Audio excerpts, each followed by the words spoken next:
Welcome to Honey Do Me, a podcast that goes into the bedroom and beyond, hosted by Emma Norman and Cass Anderson.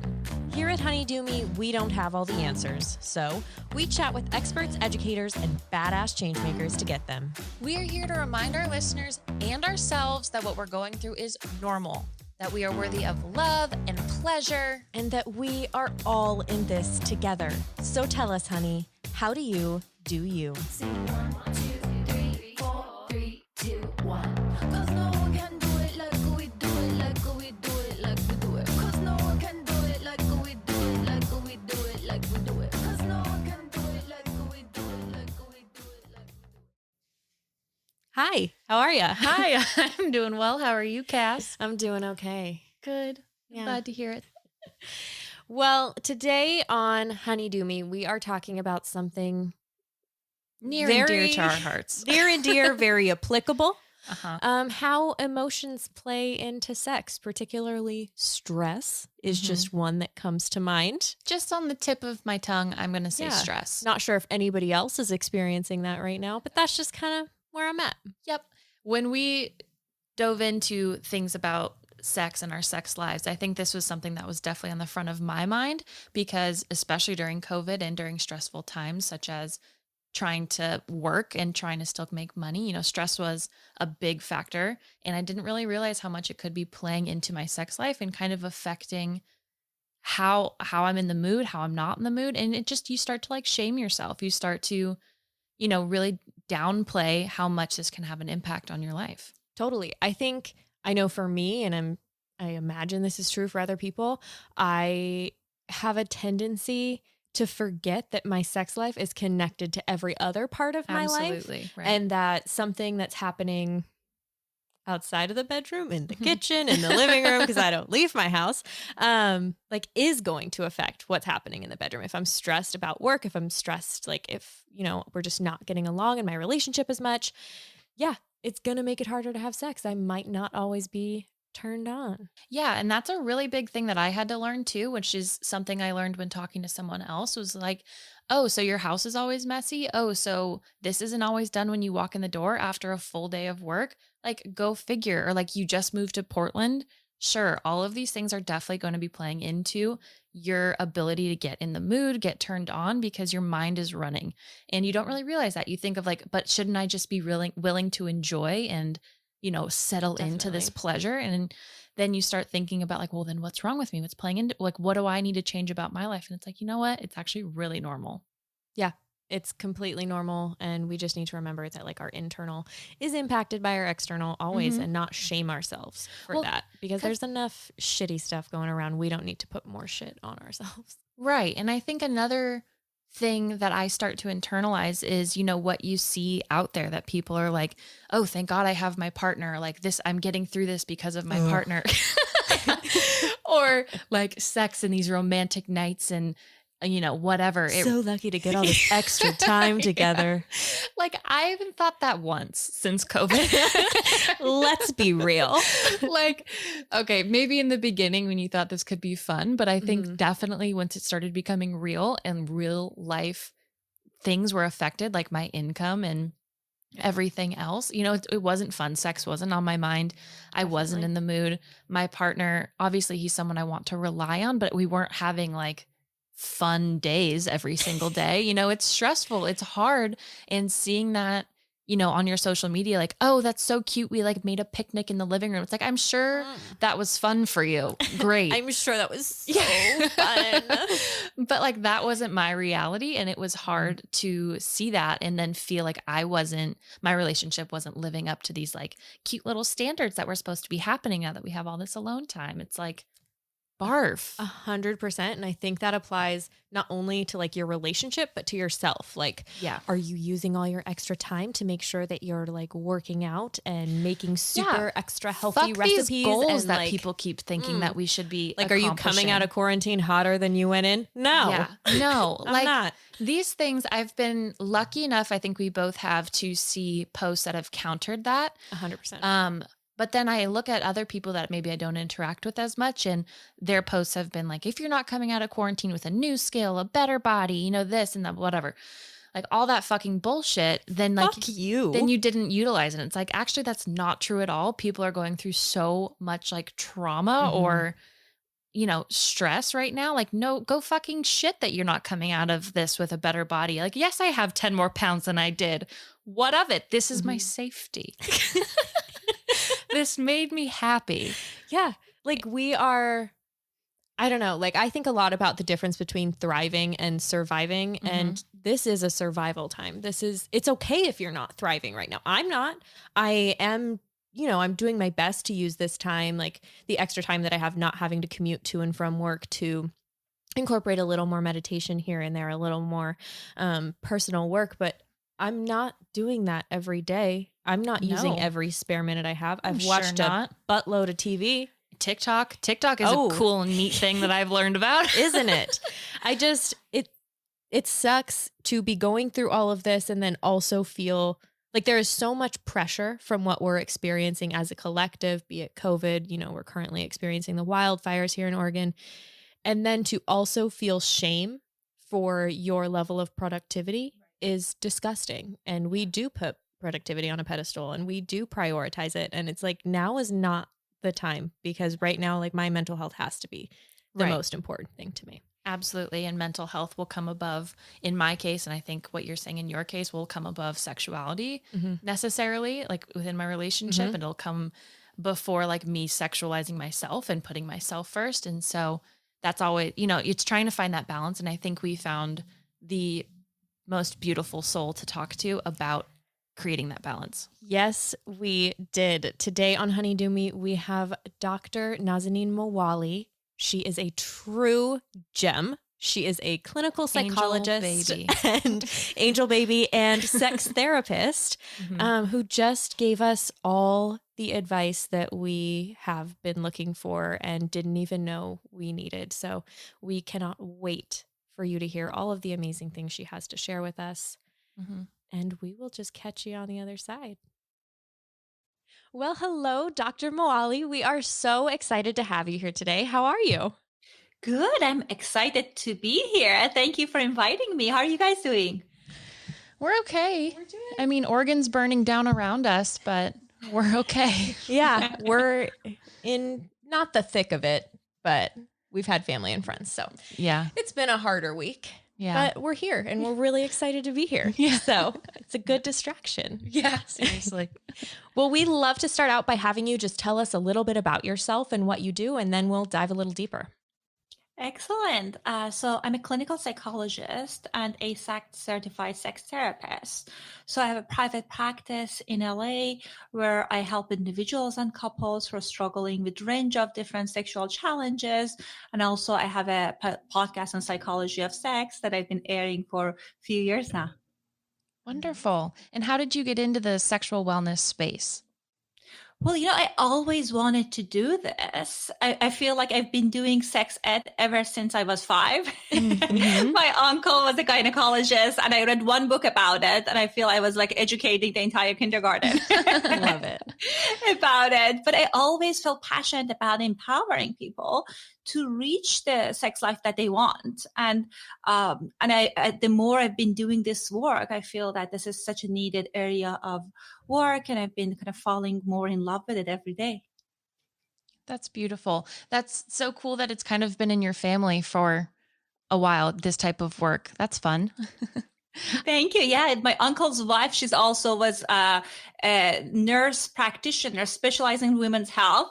And I remember ever since, and they're like older, like now they're in mid 80s. And she was always talking about the importance of sex and how important it is for people to pay attention to their sexual health. So she was always been a role model for me. I love that. You guys have always been doing the good work. Yeah. That's so cool to Thank you. have in your family and to like really be brought up with that kind of sex positive lens.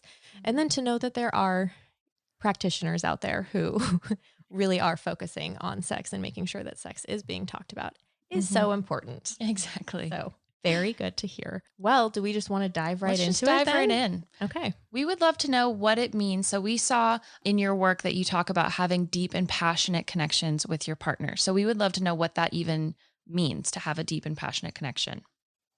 Well, I feel in order for people to have a deep and passionate relationship with the partner, they gotta have a kind of a good enough relationship with themselves.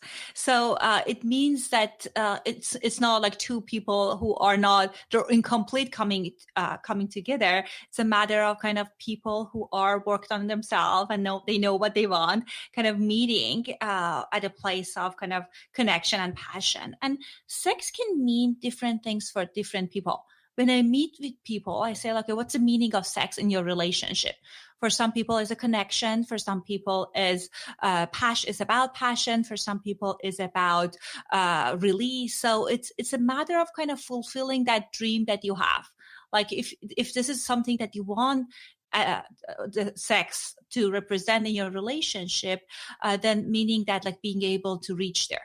Well, that makes sense. I like that you brought up talking about really working on yourself too, because that is such an important step in even understanding how your relationship is going to work and what you need out of your relationship. So how do you define, passion if you can't even really define what you want from your partner? And I'm glad that resonated with you because what I see is sometimes people have a horrible relationship with themselves, with their bodies. They have a trauma history that they haven't addressed, and they feel like, okay, this relationship, this connection I have with my partner, gonna solve that problem. He or she needs to be the person that will cure this. And they are setting themselves for a disappointment. So that's why it's important kind of to focus on ourselves and kind of, okay, am I focusing on myself, and how can I kind of get what I need in the relationship? I've definitely experienced that, like going through something really difficult, being pretty like broken down and traumatized, and then getting into a relationship and feeling like, oh, this is better. Like I'm fine now. This fixed everything. But then when I lost that relationship, it was like, oh, I was never okay. Like Yeah. this, I was never better. I never like, It feels like twice the loss because Yeah. you lost, yourself, and then you lost your relationship. It's like I really used that relationship to build myself back up instead of building myself up and being in a relationship. I was like, two birds, one stone, easy, done. And it doesn't work that way. So, Well, I'm glad that you noticed that. And the other part of it is that early passionate sexual experiences that people feel early in the relationship can be just a distraction. And then the relationship fades and sex become more routine. And then all of those challenges come up. So I agree with you that sometimes I overthink, oh, this is wonderful. Like all of those problems are behind us. Exactly. But then kind of like either the relationship, like you enter a longer stage of relationship, or the relationship ends and now all those challenges resurface. Those are all the things that I think we definitely really want to get into. So you kind of touched on, or we did talk about having a relationship with yourself can get in the way of having that passionate relationship. What other, or not having a relationship with yourself. not having a relationship with yourself. What other factors can get in the way of having a passionate relationship with your partner? Well, one part of it is kind of issues in the relationship. What I see that many people didn't learn that they still can have kind of conflict with the partner, and they still can be in a loving relationship. So they notice things that's not working out, but they're kind of like pushing it away because they don't want to confront the issue. And all of those resentment and partly stays in their body. So of course, like if you have the long history of resentment with your partner, that can get in the way of you being able to show up truly in the bedroom. Also with that is unfortunately betrayal is a common challenge that many people have. So if your relationship kind of like experienced that, whether you cheated on the partner or your partner cheated on it, and then you guys haven't discussed it and worked through it, then those kind of frustration remains in your head and mind and body, and that can create tension and issues around sexual function. And many of my clients are telling me that although they even went to therapy for addressing the kind of betrayal, when they start sexual experiences with their partner, those memories of them being kind of cheating on the person comes up, that did you do this with them? Did you do that with them? And that kind of gets in the way of the person truly kind of experience the kind of embodiment that requires as part of healthy sexual experiences. So those are some of the things that comes to my mind. And also kind of having a partner that you feel it's not in tune to your need. You feel they don't have your back. So you like them, you're attracted to them, but you feel like in the moments that you needed them, you felt that they didn't have your back. And that impacts your connection at times if it's not addressed. Of course, people are different and our experiences are different. But if you feel that not secure in the relationship, sometimes that impacts your experience of passion in the bedroom. Do you also work with couples, or do you work individually with your clients? Great question. So I do couples and individuals, but the couples I see are the ones that are specifically coming for sex therapy.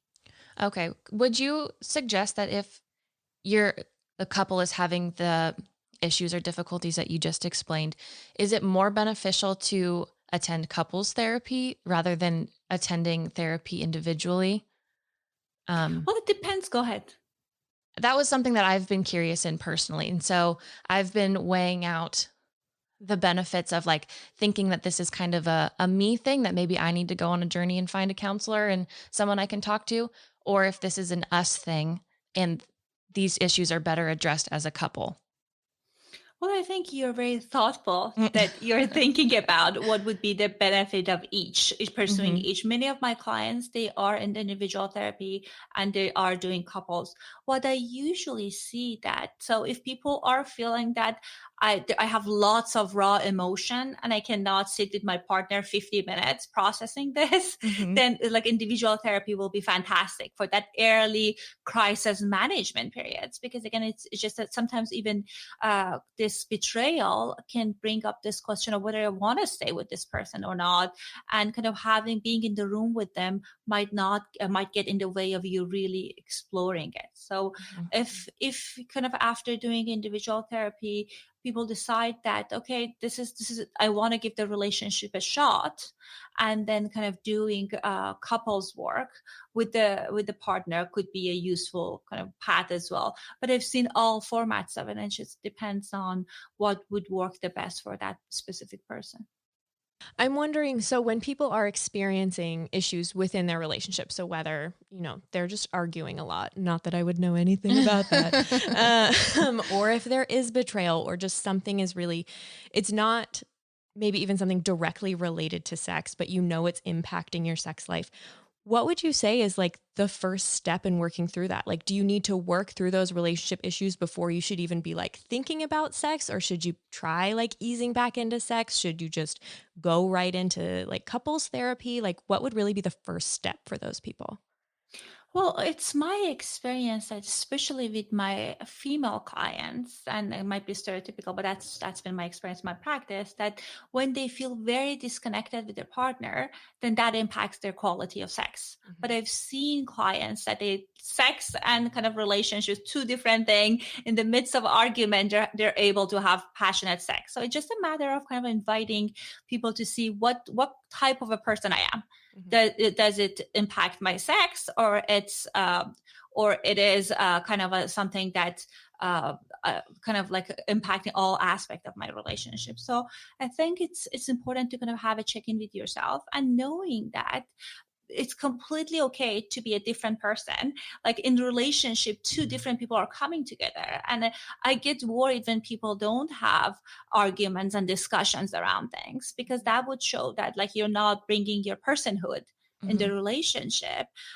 And I would be curious, is the power dynamic, what's going on that gets in the way of you voicing your opinion? So if it's an argument and you feel it's impacting your sex life, or regardless, I think it would be important to bring it up and have a discussion with your partner about it in a way that will help you guys to arrive to a conclusion. Because what we don't want is like us not saying anything and then blurting out something inappropriate and at inappropriate times. So they had people like during foreplay, they say something that kind of like kills the mood. So it's, if you're addressing it in a time that you're not kind of like doing sexual play and outside the bedroom, then you are kind of addressing this issue ahead of time. And you touched on it about saying that sometimes it's harder with your female clients to have, sex when they feel disconnected. And sometimes for other clients, it's like, no, they can have sex in the middle of an argument. How come that can be different for people? How come it can be so different? Like, I'm someone that definitely needs to be connected emotionally and romantically to be turned on and to be in the mood. But then my partner sometimes could definitely be like, no, let's just like, I'm just trying to have sex with you. Like, I don't want to romance you from the beginning of the day. Not like I required that much, but but how come we can be so different? And is that healthy between Well, partners? of course, it's okay to be a friend. I think like we all coming in the relationship with different desires and different erotic blueprints and what we want. How to navigate that is similar to how you navigate other issues in the kind of like a differences in the relationship is like if you like different types of food, like my husband and I, we are definitely like different kinds of movies, and the conclusion we arrived is we're taking turn. Yeah. And everyone gets their own turn. So it's a matter of kind of like being very clear about kind of expressing what you want, and also openness to hearing, okay, what does my partner want as well? And kind of coming and negotiating something that would work for both of you. You mentioned that where is that coming from? Is that there is this concept that's called erotic blueprint. So our erotic blueprint is like all the emotion and memories, experiences that turns us on. It's like a fingerprint. Every person is different. There are not that many people that are identical to each other.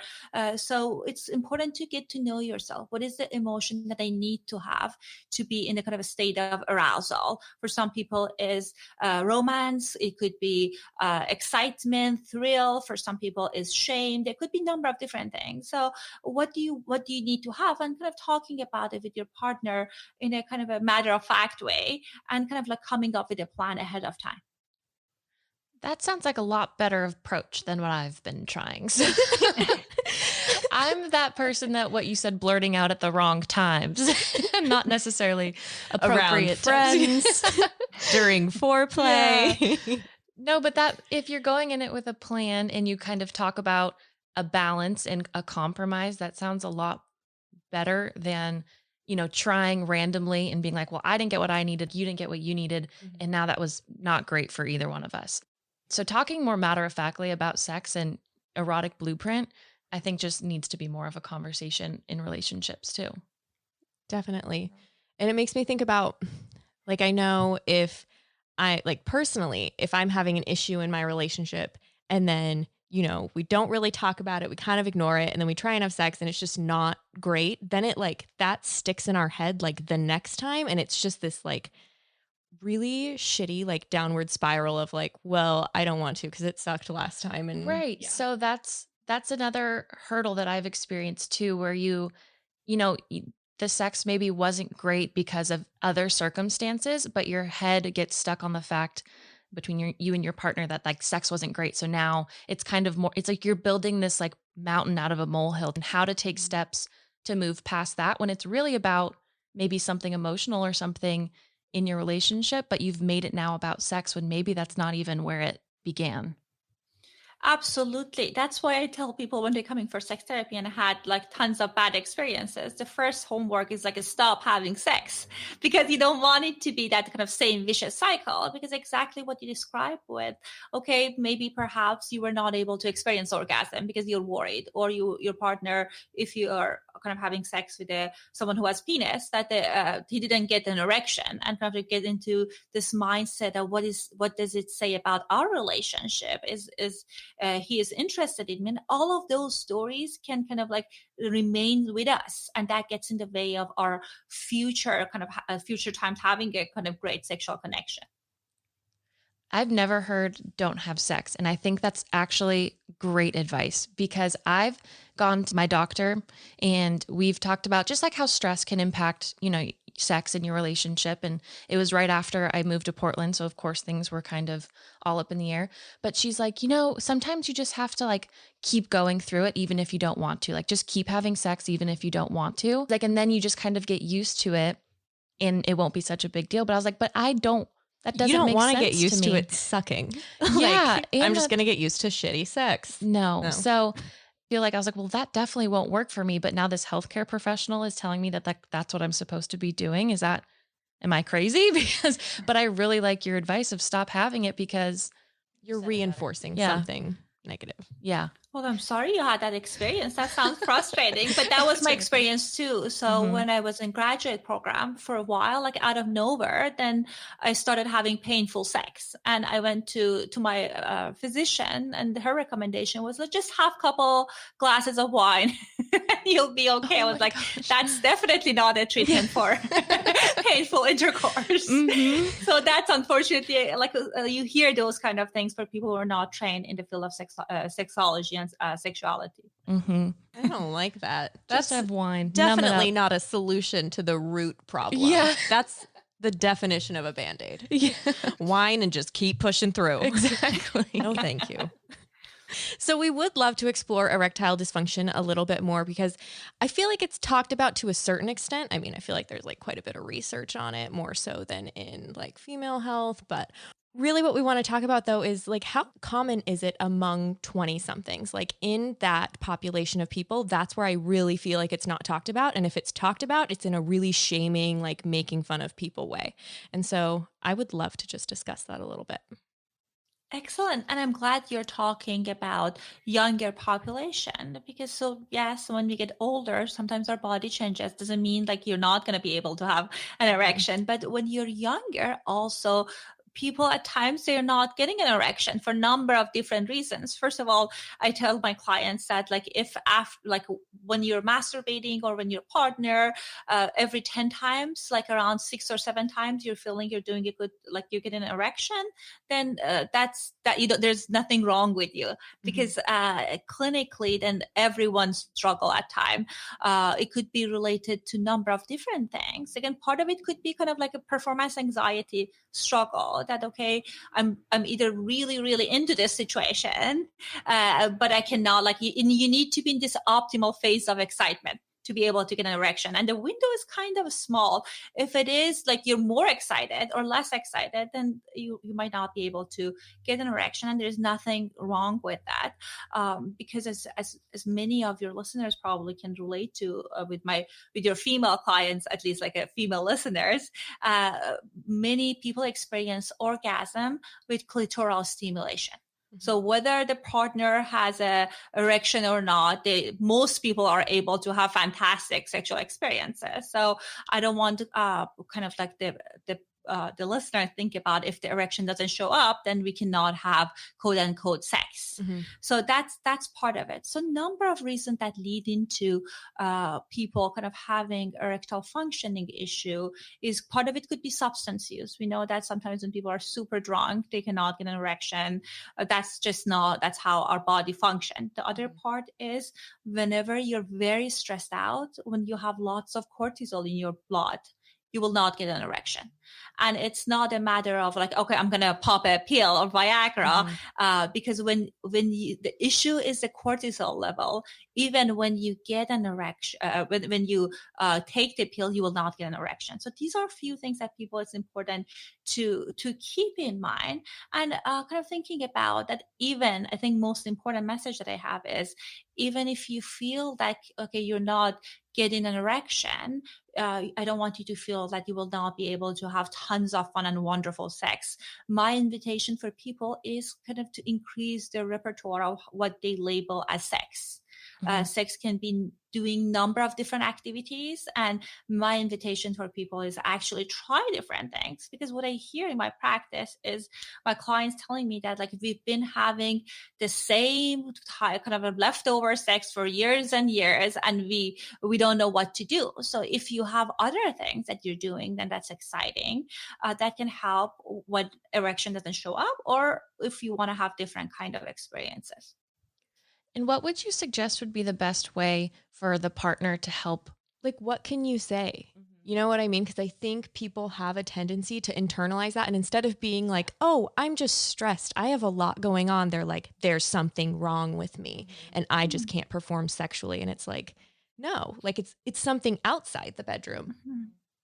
Well, few things. So it depends on kind of a person they are, because if they have a healthy sense of self, then it wouldn't impact, it would be a bummer, but it wouldn't impact them and kind of like drag through the rest of the day. I think the best thing that can partner can do is kind of like treat it as a kind of matter of fact that, honey, how can I help us to get back in track? Or do you want us to try another time? And kind of like not necessarily kind of like showing kind of external disappointment, or kind of like trying to be super helpful when they are not into it anymore. Because I feel like people are feeling the kind of pressure of, okay, we have to bring it back. It is a disappointment. And I think the other piece of it also, my invitation for the partner is kind of thinking about what would you need in that moment that wouldn't require an erection. So if your partner is into it, if you need oral sex, it's going to be manual stimulation, bringing toy. It's my experience that sometimes the partner feels more okay if they feel that their partner had a good time. So I think if it's on kind of a pause and kind of kind of like a rupture, they might experience as a rupture. So something to keep in mind, but it's more kind of on the person to address it. What I want you for the partners to keep in mind, that I don't want them to feel it's about them. Most of the time, it's not. It could be physiological, psychological, if they feel stressed out, anxious, number of different things. And kind of like trusting your partner that, okay, if you want to kind of like check in with partner later on, kind of when you're not in the bedroom, about the relationship, about how things are going, you can do that. But in that moment, know that it's more likely it's not you, it's the context for the other person. So these are few things that come to my mind. As you ask about potential solutions, and I talk about it all the time with people. First of all, something that I highly, highly recommend everyone to do is doing breathing, mindfulness, meditation. There was studies that was done that even if you do it as much as 10 minutes per day, it can really impact your sexual functioning, both for men and women. Because what happens is you learn to get in tune with your body, and that's really helped you during sexual experiences to be in the rhythm of things. So that's one thing. The other thing is, specifically for a male client, I often invite them to do kind of physical activities that helps them to feel they're in the kind of like a rhythm. Because mindfulness is not for everyone, but I have clients that they find joy in boxing, or it could be kind of doing other form of cardio. So they feel, okay, it helps me doing this, helps me to be in the state of flow.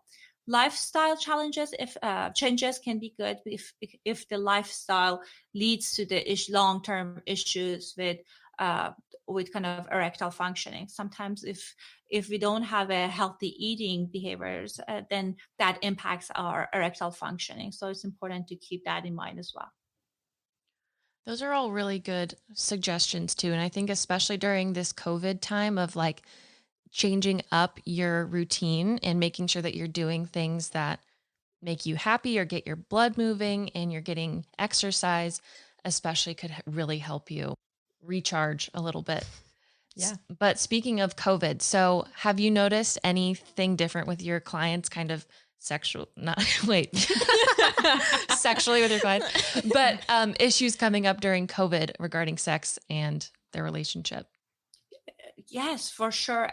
There was a study that was on actually in the Kinsey Institute that they found that many people lost the ability to experience orgasm during this time. So if you lost orgasm, or you experience orgasm in less frequent times, you're not alone. So that is something that it's been a trend, like more on a kind of a globally, because sometimes when we are in this kind of hyper aroused state of like anxiousness and stress, then it would be hard to climax.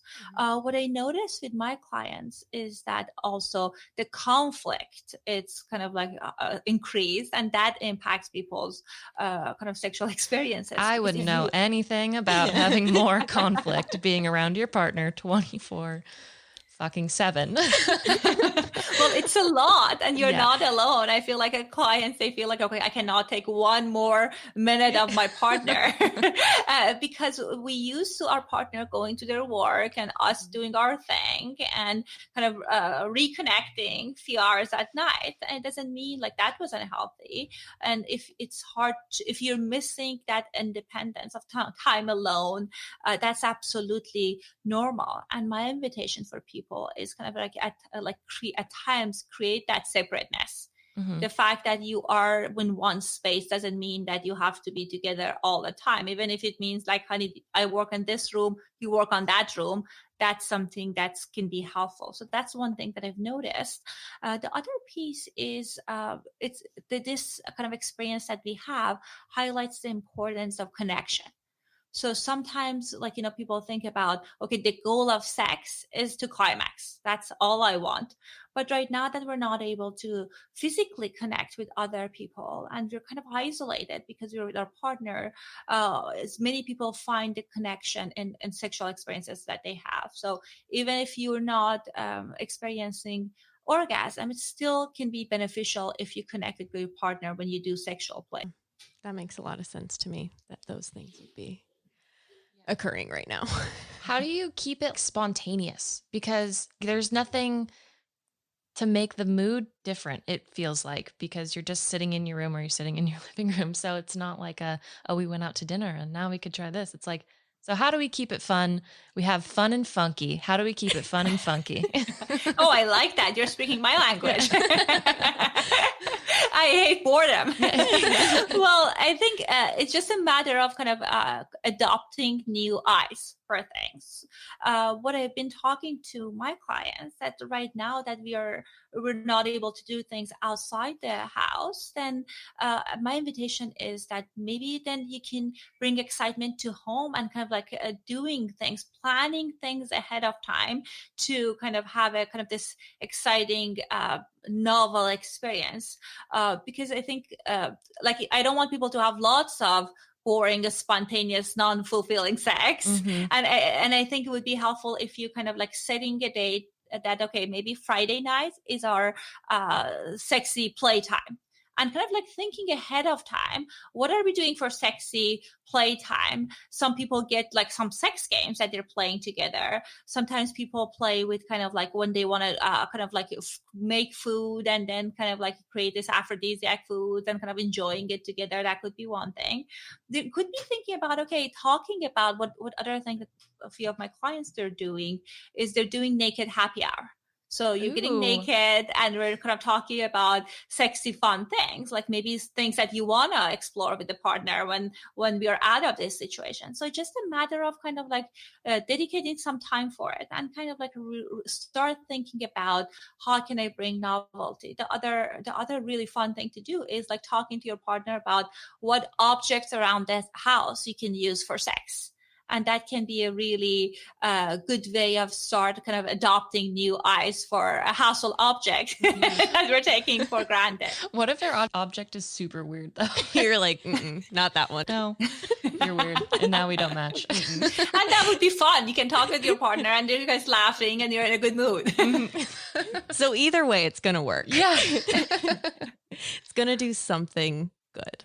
Well, we've talked about how stress can affect sex. I'm wondering, does sex have any effect on stress? Like, can sex and orgasm like help to alleviate stress? Like, what's that other direction connection?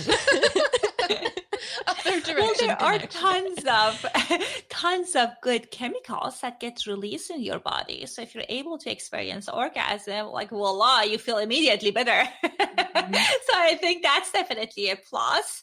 And for many people, even masturbation can have that benefit that, okay, it's a way that I can release tension. I can get distracted, kind of like not necessarily think about COVID and all of those things. So that could be part of it. But also depends on what kind of sex you're having. If you are, I remember that when I had that painful experiences, I was thinking, oh God, not another night of disappointment. So that can be on its own being stressful.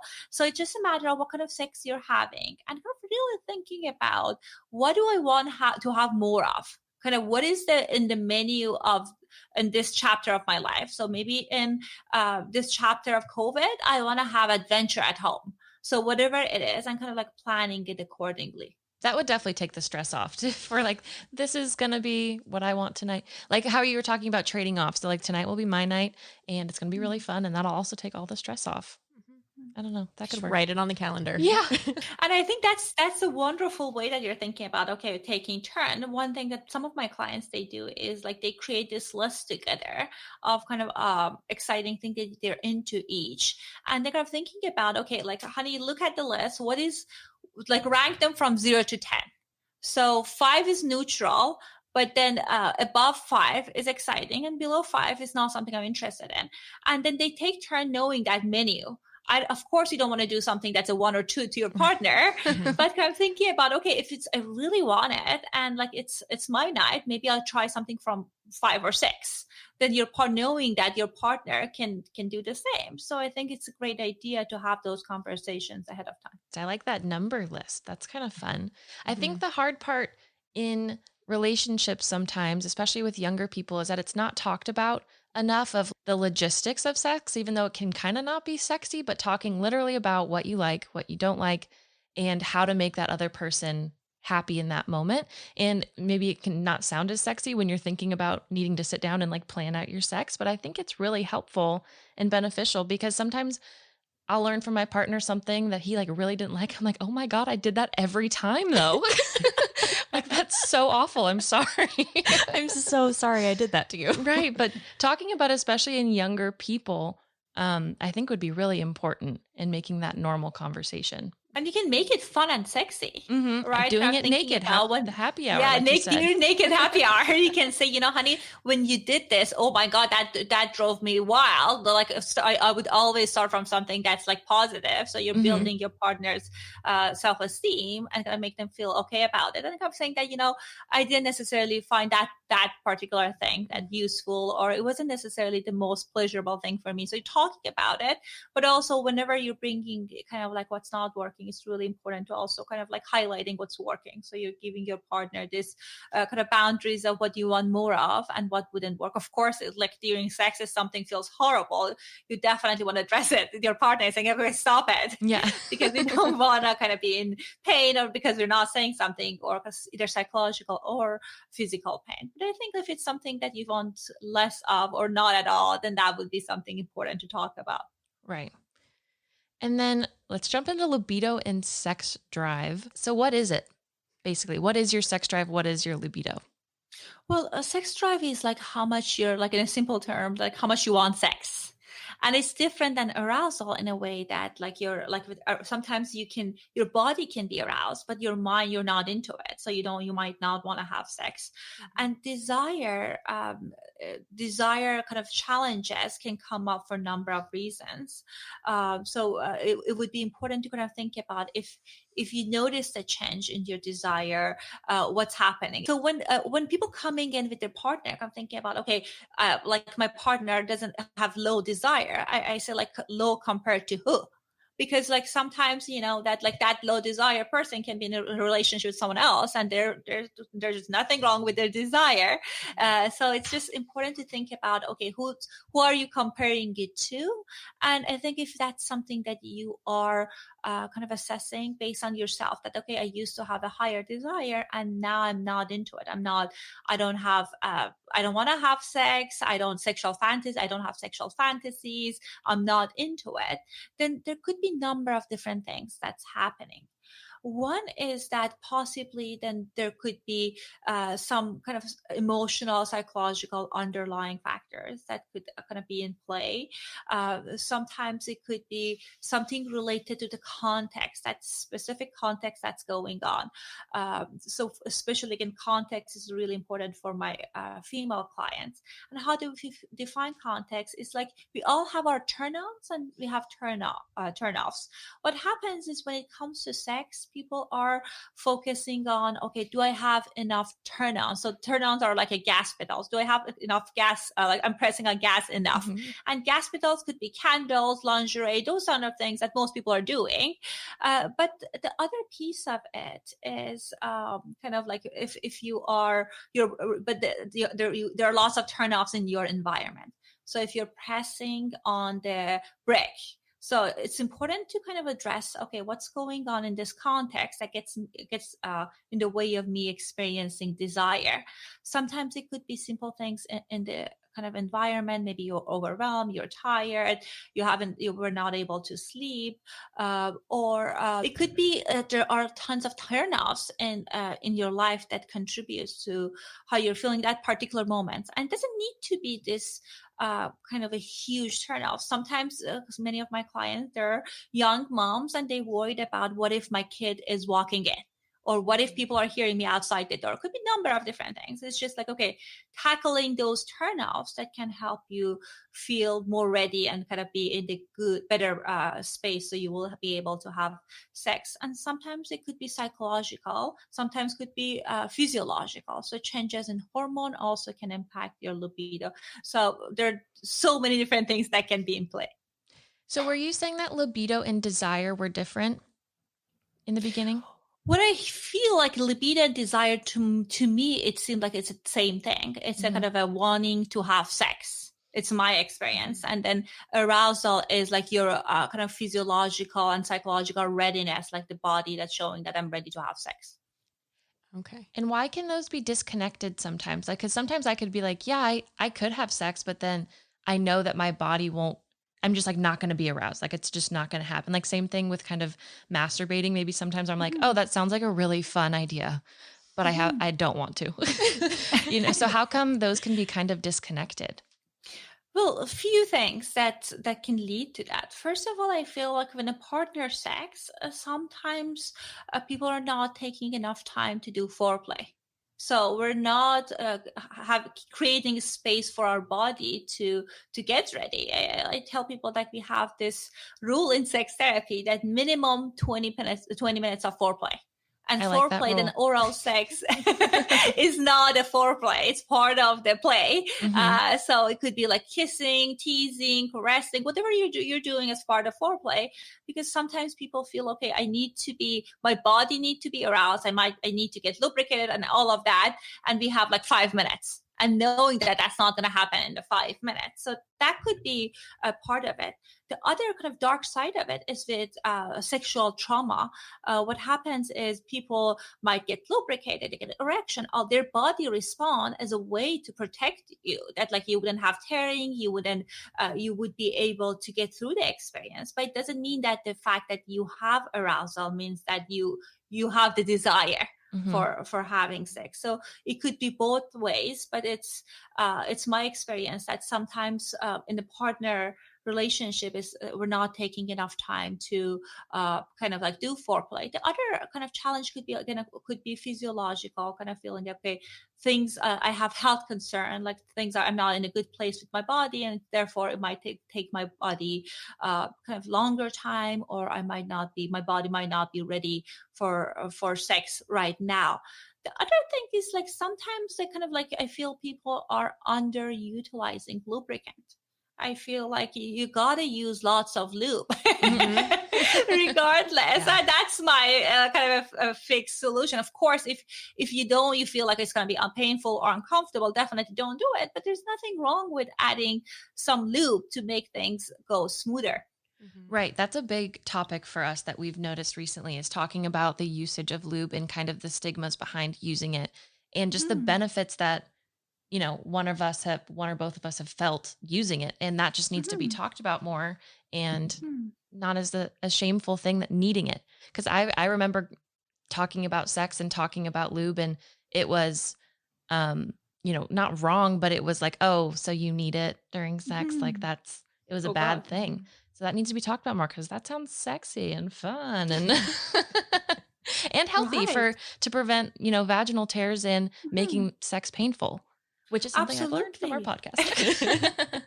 And also it can be part of your foreplay.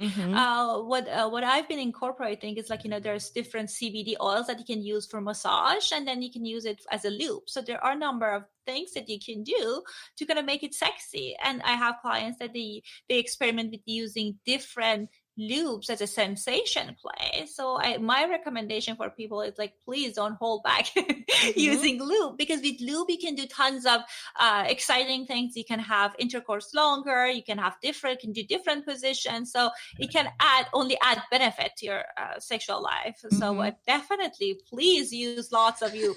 Make it a slip and slide. Gross, but good. I like that. Just a little visual for everyone.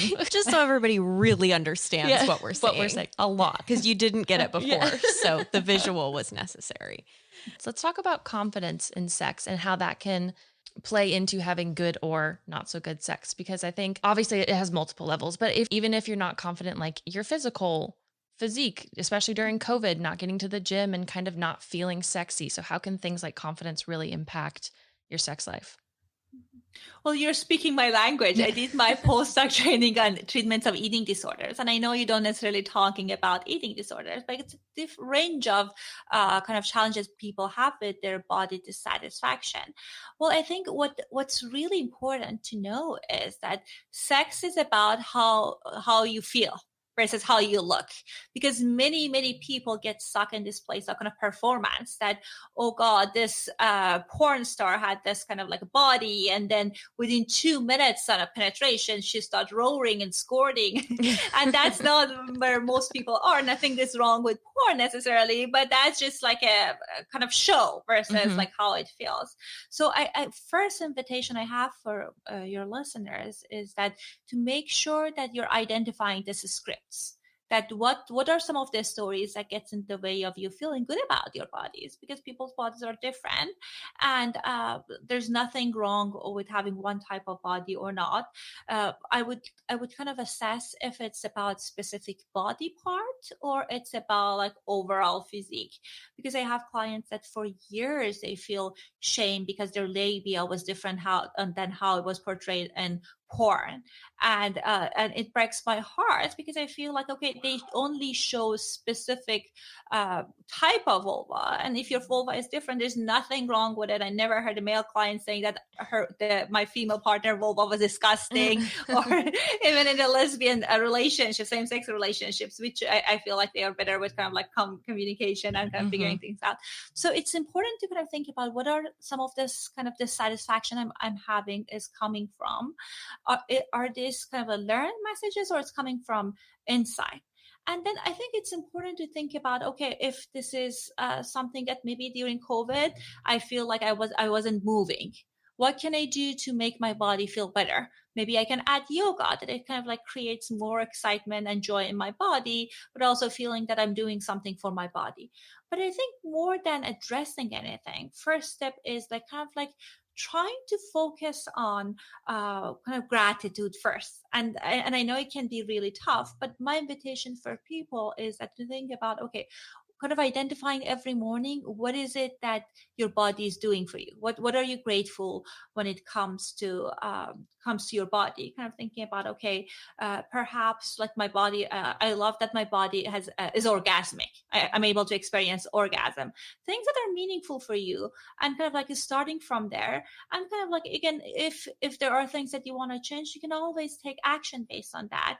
But knowing that these stories are kind of like most of the time that are not accurate. These are just thoughts. So also practicing mindfulness meditation can be useful. Something else that I recommend my clients is kind of being very mindful of your visual diet. We all are on social media all the time these days, and we see all this like kind of ridiculous kinds of bodies, and people are doing all this kind of fancy poses, and we feel, okay, my body is broken. What I tell them with visual diet is like, go through the accounts you're following, and if there is an account that is not empowering you, if you feel like it makes me feel insecure about my body, unfollow that account. Or if it's Facebook, kind of kind of hide the story so you wouldn't see it in the future. because like if you let the society decide, they will make you feel horrible about your body, because that's the key, that you gotta feel bad, and then therefore you'll buy stuff. So I think you need to be mindful of that. Exactly. Are there any other things that you've noticed impact confidence in like 20 somethings that you work with? Absolutely. I think first kind of knowing that like you have good sex education. Mhm. I think it comes when it comes to sex, that you know what really matters in sex, because sometimes people, how they learn about sex is through media. And they feel like, okay, if I'm not doing this particular thing in this particular order, that I'm broken. So making sure you have good enough sex education, like things like your podcast, kind of listening to the things that help people to gather that information, that could be part of it. But also kind of like having, as you were talking about earlier, this open communication with your partner, kind of like doing maybe this monthly check-in about what you want more of, what is it that is not working for you. So you kind of having this check-in in reality with your partner, because sometimes when we are in our head, it can be a lonely place, and we're telling our stories that they're not accurate. And also kind of like really taking time to focus on what brings you pleasure. I think that's really important, that okay, what is it that makes my body feel good? Because what happens is sometimes we are abusive, or the worst enemy of our body is saying horrible things about it. And during sex, we want it to be function well. So of course, if you haven't had a good relationship with your body, then like their sexual wellness also gets impacted. So these are the few things that comes to my mind. Do you have any final? I think that's Little about it. I questions? feel like we got such We amazing got such information. a great, yeah. Now it is time. Homework for honeys.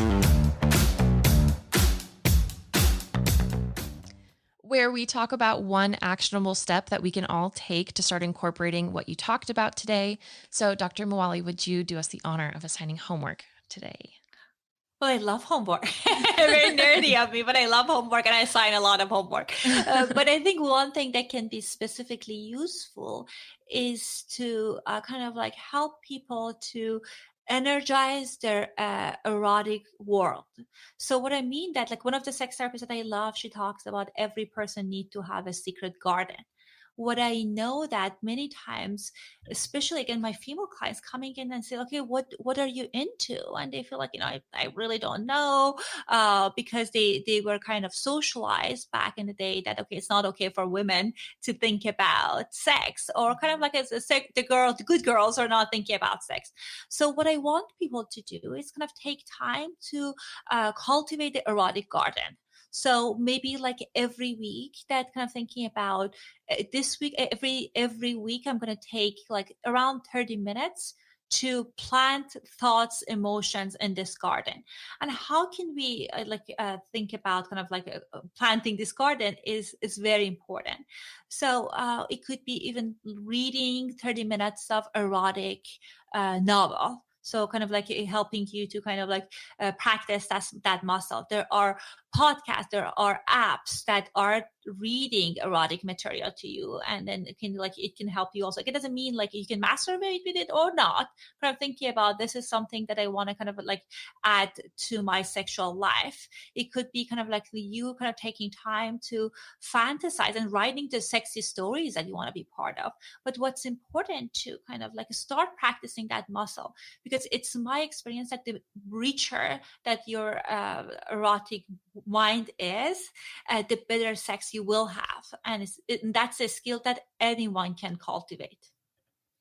I love thinking about a secret garden and planting things in there for yourself. I think that's a perfect homework to do for all of us. Yeah, that's beautiful. I love it. Well, thank you. Thank you. Thank you so much. This was so much fun.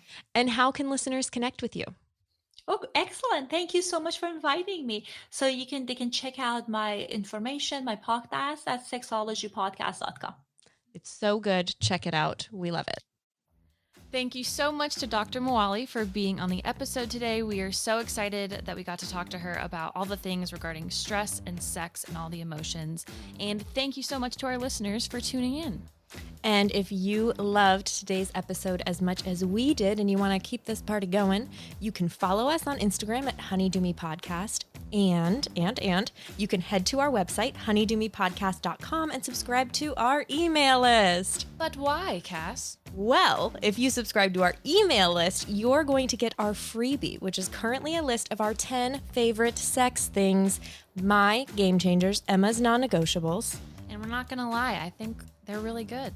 They are really good. And please, if you have time, rate, review, and subscribe to Honey Do Me Podcast on Apple Podcasts. It helps us get out to other people. We really believe in the information that we're sharing, and we want to get this out to as many people as possible. So we'll see you next episode. See you soon.